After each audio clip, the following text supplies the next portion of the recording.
আন্তর্জাতিক টি-20 ক্রিকেটে কে সেরা? মুস্তাফিজুর রহমান নাকি শাহিন শাহ আফ্রিদি? চলুন বিস্তারিত দেখে নেওয়া যাক।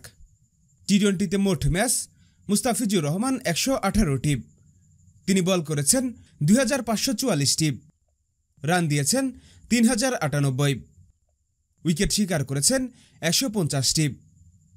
শাহিন শাহ আফ্রিদি ম্যাচ খেলেছেন 90টি, বল করেছেন 1947টি, রান দিয়েছেন 2520, উইকেট শিকার করেছেন 114টি।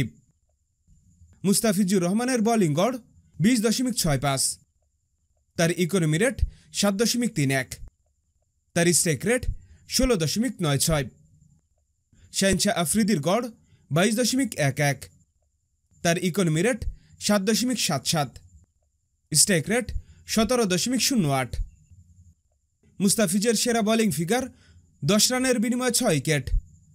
আর মুস্তাফিজুর রহমান বর্তমান টি-20 র্যাঙ্কিংয়ে 9 নম্বর রয়েছে।